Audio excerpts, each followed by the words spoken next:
നിത്യജീവിതത്തിലെ രസതന്ത്രവുമായിട്ട് കുറച്ച് ക്വസ്റ്റ്യൻസ് നോക്കാം. ചൂടിനെ പ്രതിരോധിക്കാൻ കഴിവുള്ള ബോറോ സിലിക്കേറ്റ് ഗ്ലാസുകൾ ഏത് പേരിലാണ് അറിയപ്പെടുന്നത്?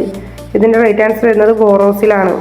താപവ്യതിയാനങ്ങളെ പ്രതിരോധിക്കാൻ കഴിവുള്ളതിനാൽ പരീക്ഷണശാലകളിലും മറ്റും ബോറോ സിലിക്കേറ്റ് ഗ്ലാസുകൾ ഉപയോഗിക്കുന്നു. അടുത്ത ക്വസ്റ്റ്യൻ, ഗ്ലാസിന് പച്ച നിറം നൽകാൻ ചേർക്കുന്ന രാസവസ്തു ഏതാണ്?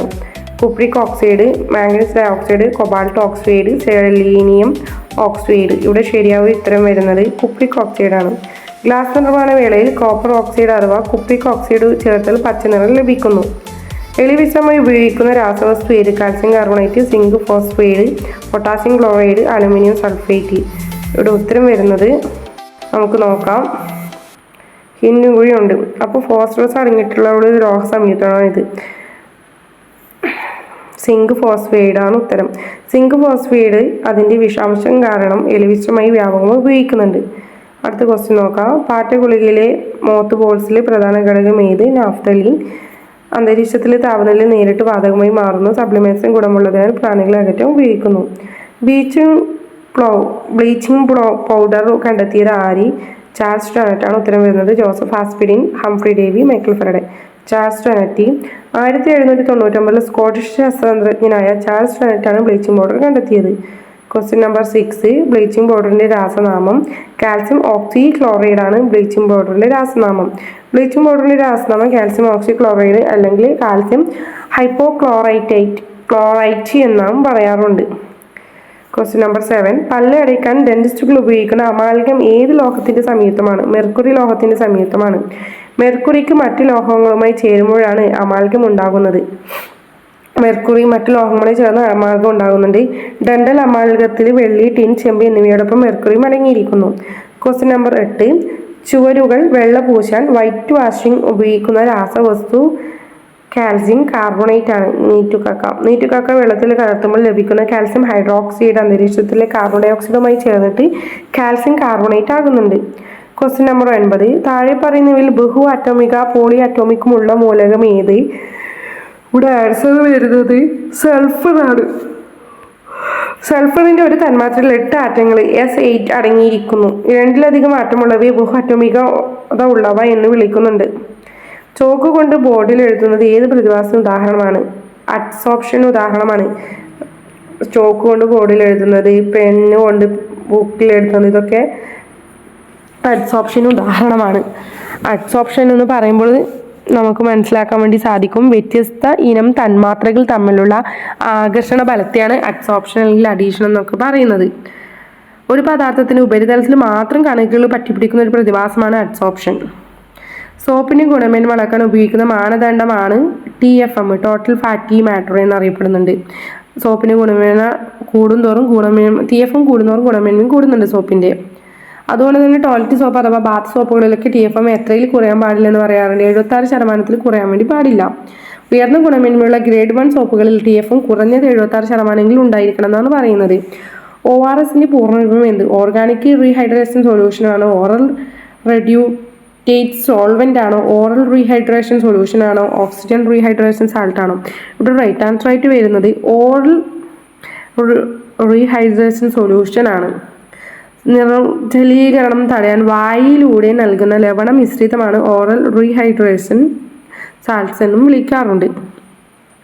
TNT എന്ന സ്ഫോടക വസ്തുവിൻ്റെ രാസനാമം എന്ത്? ട്രൈനെട്രാടൊളുവിൻ ആണ് TNTയുടെ സ്ഫോടക വസ്തുവിൻ്റെ രാസനാമം. ട്രൈനെട്രാടൊളുവിൻ പൂർണ്ണരൂപമാണ്, TNTയുടെ പൂർണ്ണരൂപമാണ് ഇത്. ഇതൊരു ശക്തമായ സ്ഫോടക വസ്തുവാണ് TNT എന്ന് പറയുന്നത്. നെക്സ്റ്റ് ക്വസ്റ്റ്യൻ, DDT ഏത് വിഭാഗത്തിലെ രാസവസ്തുവാണ്? DDT ഏത് വിഭാഗത്തിലെ രാസവസ്തുവാണ് എന്നതാണ് അടുത്ത ചോദ്യമായിട്ട് വരുന്നത്. ഇതിൽ നമുക്ക് നോക്കിയാൽ കാണാൻ വേണ്ടി സാധിക്കും, DDT എന്ന് പറയുന്നത് സെക്കൻഡ് വേൾഡ് വാർ ടൈമിലൊക്കെ കണ്ടുപിടിക്കപ്പെട്ടൊരു കീടനാശിനിയാണ്. പോൾ ഹെർമൻ മുള്ളറാണ് ഇത് കണ്ടുപിടിച്ചിട്ടുള്ളത്. DDTയുടെ ഇതിൽ കണ്ടുപിടുത്തത്തിലൊക്കെ പ്രധാനമായിട്ടുള്ളത് സെക്കൻഡ് വേൾഡ് വാറോട് കൂടിയാണ് ഇത് കണ്ടുപിടിക്കാൻ വേണ്ടിയിട്ട് തുടങ്ങിയിട്ടുണ്ടായിരുന്നത്. ഓക്കെ, അപ്പോൾ ഇതിൻ്റെ ഉത്തരം വരുന്നത് ഓർഗാനോ ക്ലോറൈഡ് ആണോ, ഓർഗാനോ ഫോസ്ഫേറ്റ് ആണോ, ഓർഗാനോ സൾഫേറ്റ് ആണോ, കാർബണേറ്റ് ആണോ? ഹിൻഡ് കൂടി നോക്കാം. ക്ലോറിൻ അടങ്ങിയിട്ടുള്ള ഒരു ഓർഗാനിക് സംയുക്തമാണ്. അപ്പോൾ ഓർഗാനോ ക്ലോറൈഡാണ് ഉത്തരം വരുന്നത്. DDT കീടനാശിനിയാണ്. ഇത് പ്രകൃതിയിൽ ദീർഘകാലം നിലനിൽക്കും. ജിപ്സം ചൂടാക്കുമ്പോൾ ലഭിക്കുന്ന പ്ലാസ്റ്റർ ഓഫ് പാരീസിന്റെ രാസനാമം എന്ത്? കാൽസ്യം സൾഫേറ്റ് ഹെമി ഹൈഡ്രേറ്റ് ആണ് ജിപ്സം ചൂടാക്കി ലഭിക്കുന്ന പ്ലാസ്റ്റർ ഓഫ് പാരീസിന്റെ രാസനാമം. Calcium sulphate hemi hydrate. Question number 17. STPയിൽ ഒരു മോൾ വാതകത്തിന് വ്യാപ്തം നടന്നത് 22.4 ലിറ്റർ ആയിരിക്കും.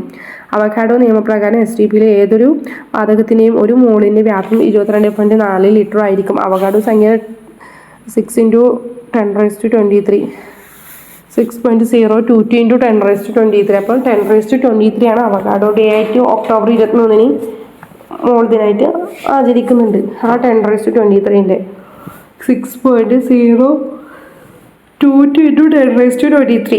അപ്പോൾ ഇവിടെ പറയുന്നത് STPയിൽ ഒരു മോൾ വാതകത്തിൻ്റെ വ്യാപ്തം എന്ന് പറയുന്നത് 22.4 ആയിരിക്കും.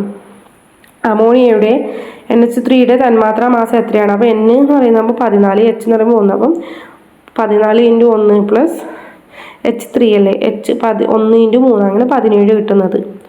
തന്മാത്രാ മാസം പറയുമ്പം 14 × 1 + 1 × 3 17. സൾഫ്യൂരിക് ആസിഡ് HDSO4ൻ്റെ തന്മാത്രാ മാസം എത്രയ്ക്ക്? ഇതുപോലെ നോക്കാം. H1 S പറയുന്നത് 32 കൊടുത്തിട്ടുണ്ട്. ഓക്സിജൻ എന്ന് പറയുന്നത് 16. അപ്പോൾ 16 × 4 ഓക്സിജൻ ഉണ്ട്. അങ്ങനെ നമുക്ക് 98 കിട്ടും. തന്മാത്രാ മാസം 1 × 2 32, 16 × 4 64. അങ്ങനെ 64 32 രണ്ടും കൂടി കൂട്ടിയാൽ 98. 90 ഗ്രാം ജലത്തിൽ അടങ്ങിയിരിക്കുന്ന മോൾ സംഖ്യ എത്രയാണ്? ജലത്തിൻ്റെ തന്മാത്രാ മാസം 18 തന്നിട്ടുണ്ട്. അങ്ങനെയാണ് മോൾ സംഖ്യ എന്ന് പറയുന്നത്. ആ തന്നിട്ടുള്ള അത് എന്ത് ചെയ്യണം? 90 ഗ്രാം / 18 ചെയ്താൽ 5 കിട്ടും.